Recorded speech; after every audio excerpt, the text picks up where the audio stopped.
One to one பக்தி நேயர்களுக்கு வணக்கம். நான் கலைப்பிரியா பழனி. இன்னைக்கு நம்ம கூட யாரு இருக்காங்க அப்படின்னா திருச்செந்தூர் சௌகார்த்திகா சுவாமிநாதன் மேம் தான் இருக்காங்க. வணக்கம் மேம். வணக்கம்மா, எப்படி இருக்கீங்க? நல்லா இருக்கேன், நீங்க எப்படி இருக்கீங்க? சூப்பரா இருக்கேன்.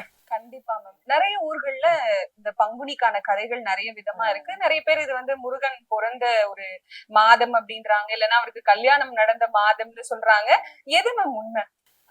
கல்யாணம் நடந்ததும் உண்மை.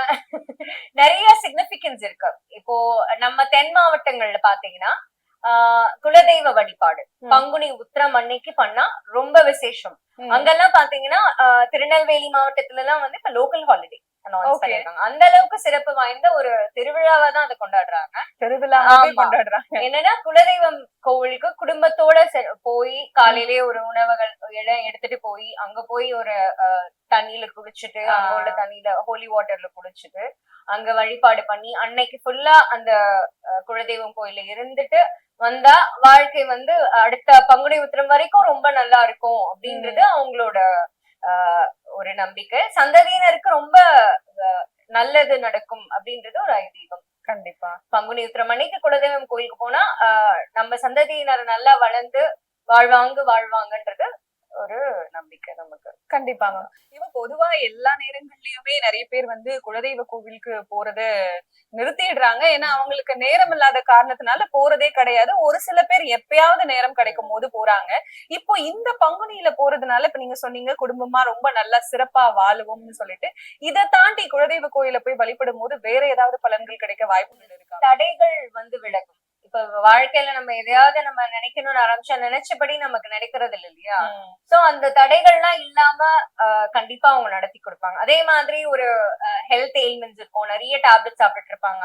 எந்த டேப்லெட் சாப்பிட்டாலும் அது வந்து கம்மியே ஆகாது. இந்த மாதிரி விஷயங்கள்லாம் ஏன்னா நம்ம குலதெய்வம்ன்றதே நம்மளோட முன்னோர்கள் வாழ்ந்த பூமி தான். அவங்க கால்பட்ட இடம் தான் நம்ம குலதெய்வம் போய் அப்ப அவங்களோட ஆரா அதுல இருக்கும், எனர்ஜி இருக்கும். அந்த எனர்ஜி வந்து நமக்கு கண்டிப்பா ஒரு இன்சூரன்ஸ் மாதிரி. குலதெய்வம் வந்து லைஃப் இன்சூரன்ஸ் மாதிரி தான். நல்ல விஷயங்களை நமக்கு கொடுப்பாங்க. நல்ல விஷயங்கள், நல்ல ஒரு பாதுகாப்பு அரணை வந்து அமைச்சு கொடுப்பாங்க. சோ எந்த விபரீதமான விஷயங்களோ, ஏதாவது ஒரு ஆக்சிடென்ட் நடக்கிறது, அடிக்கடி வந்து கீழே விழுறாங்க குழந்தைங்க, இல்ல வண்டியில போய் விழுந்துட்டு வந்துடுறாங்க, இந்த மாதிரி விஷயங்கள்லாம் இருந்தா குலதெய்வத்தை நம்ம கும்பிடாம விட்டுட்டோன்றதை ஞாபகப்படுத்துவாங்க அவங்க. கண்டிப்பா. சோ எப்படி நம்ம வந்து அமாவாசைக்கு தர்ப்பணம் பண்றது, அவங்களுக்கான கடமையை கொடுக்கறது முக்கியமோ அதே அளவுக்கு வந்து குலதெய்வம் கும்புறதும் மிகவும் முக்கியம் வாய்ந்தது. ஒருவேளை இப்போ நிறைய பேருக்கு குலதெய்வம் தான் என்னன்னு தெரிய மாட்டேங்குது, குலதெய்வம் மறந்துட்டோம், ஞாபகம் இல்லை அப்படின்னு சொல்றாங்க. அப்படி குலதெய்வமே தெரியாதவங்க என்ன மாதிரியான வழிபாடுகள் செய்யலாம்? பொதுவா வந்து கோத்திரமாக சில பேருக்கு தெரிஞ்சிருக்கும்.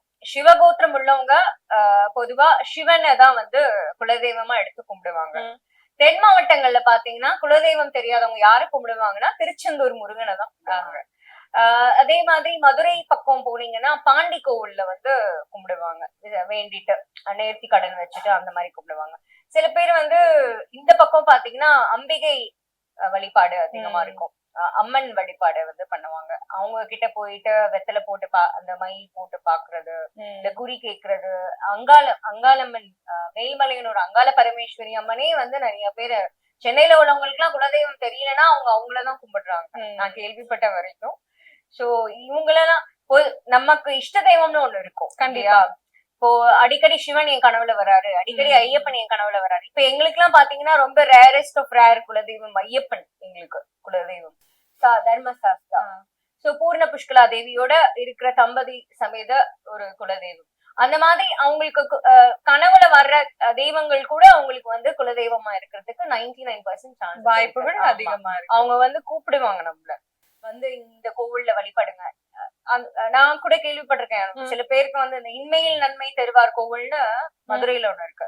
என்னோட ஃப்ரெண்ட் அவங்களுக்கு வந்து குலதெய்வம்னு எதுவுமே தெரியாம இருந்தது, பார்த்தா அதுதான் அவங்களுக்கு குலதெய்வம்னு அப்புறம் கண்டுபிடிச்சிருக்காங்க. அந்த கோவில் திருப்பி திருப்பி அந்த பேரை முதற்கொண்டு அவங்களுக்கு வந்திருக்கு கனவுல. ஏதோ ஒரு இடத்துல யார் மூலியமாவோ கேட்கிற மாதிரியான சூழல் ஏற்படும். நம்ம வந்து அமாவாசை அன்னைக்கோ இல்ல பௌர்ணமி அன்னைக்கோ ஒரு சின்ன தீபம் ஏத்திட்டு, இல்ல இப்போ அப்பா அம்மா இல்லாதவங்க அவங்களுக்கு வந்து தர்ப்பணம் பண்ணிட்டு அன்னைக்கு ஈவினிங் போய் கோவில்ல போயிட்டு இந்த மாதிரி வேண்டிட்டு அன்னைக்கு நீங்க போய் தூங்கும் போதே உங்களுக்கு வந்து இந்த மாதிரி கனவுகள் தான் வரும்.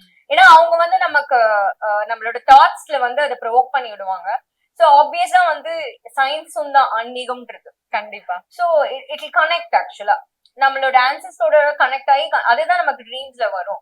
அவங்க நமக்கு சொல்லுவாங்க, ஓகே இவங்கதான் உங்களோட கோவில். அந்த பேர் தெரியாம அந்த இடமே தெரியாம இருக்கிறவங்களுக்கு கூட அந்த அந்த விஷயங்கள் வரும். கண்டிப்பா. இதுதான் தெய்வம் இல்லையா?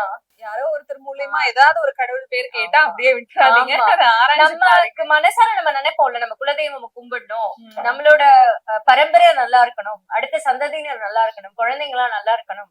இப்படி தெரியாம இத்தனை வருஷமா நம்ம விட்டுட்டோமே, நம்ம ஒரு பாயிண்ட் ஆஃப் டைம்ல ரொம்ப ஸ்ட்ரெஸ்ஃபுல்லா யோசிச்சுட்டு இருப்போம். அந்த டைம் தான் உங்களுக்கு அவங்கள பத்தி தெரிய வர போற டைம்னு அர்த்தம். கண்டிப்பா. சோ அப்ப கண்டிப்பா வந்து you will succeed in finding out. இப்போ நமக்கு எப்படி குலதெய்வங்கள் இருக்கோ அந்த மாதிரி கடவுள்களுக்கும் குலதெய்வம் இருக்காமா? கண்டிப்பா. இப்போ ஐயப்பன் அவங்க நீங்க பாத்தீங்கன்னா அவங்க குலதெய்வமே மதுரை மீனாட்சி சுந்தரேஸ்வரர் தான். அவங்க இங்க இருந்து போனவங்க தான் அப்படின்றதுதான் ஹிஸ்டாரிக்கலா உண்மை. இன்னைக்கு வரைக்கும் அந்த அங்க உள்ளவங்க வந்து இங்க வந்துதான் வழிபட்டுட்டு இருக்காங்க. வருடம் வந்து கண்டிப்பா அவங்க வந்து கார்த்திகை முன்னாடி இங்க வந்து மதுரை மீனாட்சியை வந்து வழிபடாம அவங்க ஐயப்பனுக்கே அவங்கதான் குலதெய்வம். கண்டிப்பா கண்டிப்பா மனிதர்கள். அதனாலதான் அந்த தென் மாவட்டங்கள் வந்து மதுரை மீனாட்சி, திருச்செந்தூர் முருகன் இவங்களெல்லாம் தான் வந்து குலதெய்வம் தெரியாதவங்க கும்பிடுவாங்க. அதே மாதிரி அங்க பாண்டி கோவில் வந்து ரொம்ப ஃபேமஸ். அங்கேயும் வந்து பாண்டிய மன்னன் தான் வந்து அங்க தெய்வமா நிற்கிறாரு. சோ அவங்க வந்து ஒரு கனவுல வந்து சொன்னாங்களாம் அந்த கோவில் வைக்கணும்னு. சோ அது வந்து அந்த வேற ஒரு ஊர்ல இருந்து இடம்பெயர்ந்து வந்தவங்க வச்சு அதை வந்து வழிபட்டு இப்போ அது. கண்டிப்பா கண்டிப்பா மேம். நிறைய பேர் வந்துட்டு குலதெய்வத்தை அவங்களுக்கு பிடிச்ச முறையில வழிபட்டுட்டு இருக்காங்க. நிறைய பேருக்கு அதை எப்படி வழிபடணும் அப்படின்னு கூட தெரியல. சோ குலதெய்வத்தை எப்படி வழிபடலாம்? குலதெய்வம் வழிபாடு வந்து ரொம்ப முக்கியமான வழிபாடு. எப்படி நம்ம வந்து அம்மா அப்பாவுக்கு மரியாதை பண்றோம் அந்த மாதிரிதான் வாழ்ந்து மறைந்தவர்களோட வழிபாடு தான் கிட்டத்தட்ட. அது அவங்களோட பிளட் லைன்ல இருந்து தான் நம்ம வந்திருக்கோம். கண்டிப்பா. அதுதான் கோத்திரமும் கூட. சோ அவங்க எப்படி வழிபாடு பண்ணணும்னா, எப்பவுமே நம்ம விநாயகர் ஒரு மஞ்சள் பிள்ளையார் பிடிச்சு வச்சுட்டு அத வெத்தலை பாக்கு தேங்காய் பழம் வச்சு ஆரம்பிச்சுட்டு அபிஷேகங்கள் வாசனை பொடி போட்டு பண்ணலாம். விபூதி, சந்தனம், குங்குமம், பன்னீர், பால், இளநீர் இதெல்லாம் வச்சு பண்ணிட்டு சர்க்கரை பொங்கல், வெண்பொங்கல் இது வைக்கிறது ரொம்ப விசேஷமானது. வச்சுட்டு அதை வந்து காக்காக்கோ இல்லைன்னா வந்து ஒரு ஏதாவது மாட்டுக்கோ வந்து வச்சுட்டு அதுக்கப்புறம் வந்து எல்லாத்துக்கும் அது கொடுத்து இது சிம்பிளான ஒரு வழிபாட்டு முறைதான். ஆனா வருடம் என்னைக்காவது முக்கியமா ஒரு அமாவாசை அன்னைக்கு போலாம், பௌர்ணமி அன்னைக்கு போலாம். முடிஞ்சா இந்த மாதிரி சிக்னிபிகண்டான தை வெள்ளி ரொம்ப விசேஷம், பங்குனி உத்திரம் ரொம்ப விசேஷம், இந்த மாதிரி நாட்கள்ல தான் போனா இன்னும் பலன்கள் மிக சிறப்பாக இருக்கும். கண்டிப்பா போக முடிஞ்சா ரொம்ப நல்லது. ஆமா. அங்க இருந்து குலதெய்வம் கோயில்ல இருந்து மண் எடுத்துட்டு வந்து நம்ம வீட்டு வாசல்ல துணியில முடிஞ்சு வைக்கலாம். ஆனா அது கால் படாத மண்ணா இருக்கணும். யாரோட காலும் படாத மண். அதாவது இப்போ ஒரு செடி வச்சிருப்பாங்க, செடி கடியில யாரும் நடக்க மாட்டாங்க. கண்டிப்பா இல்ல. அது கிட்ட இருந்து எடுத்துக்கலாம் நம்ம அங்க இருந்து. அங்க யாரும் வந்து பொதுவா கால் அடி பட்டிருக்காது.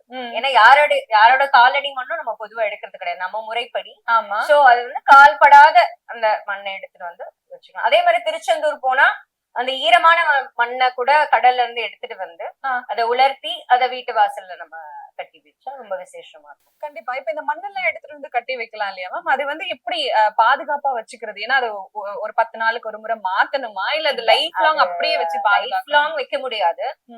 ஒரு வருடத்துக்கு ஒரு தடவை மாத்திக்கலாம். பொதுவா யந்திர ஆவாகனம் அதெல்லாம் பண்ணா நம்ம வாசல்ல கட்டுறது அதெல்லாமே 12 வருஷத்துக்கு அதோட வேலிடிட்டி அதோட பவர் இருக்கும். இப்ப நம்ம கோவில்களுக்கு எல்லாம் கும்பாபிஷேகம் பண்றோம் இல்லையா, அந்த மாதிரி. அதே மாதிரி இது ரொம்ப முக்கியமான டாபிக் நீங்க கேட்டது. கையில நம்ம கட்டுறோம்ல கயிறு. ஆமா. இப்போ மந்திரிச்சு கொடுக்குறாங்க. அது எல்லாத்துக்குமே 48 days தான். இந்த 48 days முடிஞ்சுட்டா அதை மாத்திடணும் நம்ம. அதுக்கப்புறமும் கட்டிட்டே இருக்குது. அதோட பவர் வந்து அவ்வளவுதான்.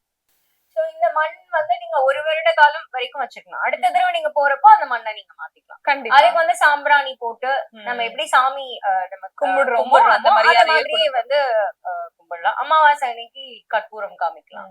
சோ இதெல்லாமே பண்ணலாம். இப்ப நம்ம மாத்துவோம் இல்லையா மேம், ஒரு வருஷத்துக்கு அப்புறம் மாத்துற மண்ணை என்ன பண்றது? அந்த மண்ணை வந்து கடல்லையோ இல்ல நீர்நிலைகள்ல வந்து இது பண்ணிடலாம். இல்ல நம்ம வந்து செடி வளர்க்குறோம். இப்போ இதுலயும் ஒரு கொஸ்டின் இருக்கு. இப்ப செடிக்கு வந்து முட்டை அப்புறம் நான்வெஜ் அந்த மீன் வாட்டர் இதெல்லாம் வந்து போடுறாங்க. அந்த இடத்துல நம்ம வந்து போடக்கூடாது. அது இப்ப துளசி செடியிலயோ இல்ல வெத்தலை செடியிலயோ அந்த மாதிரி வந்து ஒரு நல்ல ஒரு கிளீனான ஒரு இடத்துல பெஸ்ட் வந்து ஓடுற தண்ணியில இல்ல கிணத்துல போடலாம். இல்லைன்னா கடல்ல கரைக்கிறது. கண்டிப்பா கண்டிப்பா மேம். ரொம்ப தெளிவா குலதெய்வத்தை பத்தி எக்ஸ்பிளைன் பண்ணிருக்கீங்க. அது மட்டும் இல்லாம குலதெய்வம் தெரியலனாலும் எப்படி கண்டுபிடிக்கிறது அப்படிங்கிற வழிமுறையும் சொல்லியிருக்கீங்க. ரொம்ப நன்றி மேம். நன்றி, வணக்கம்.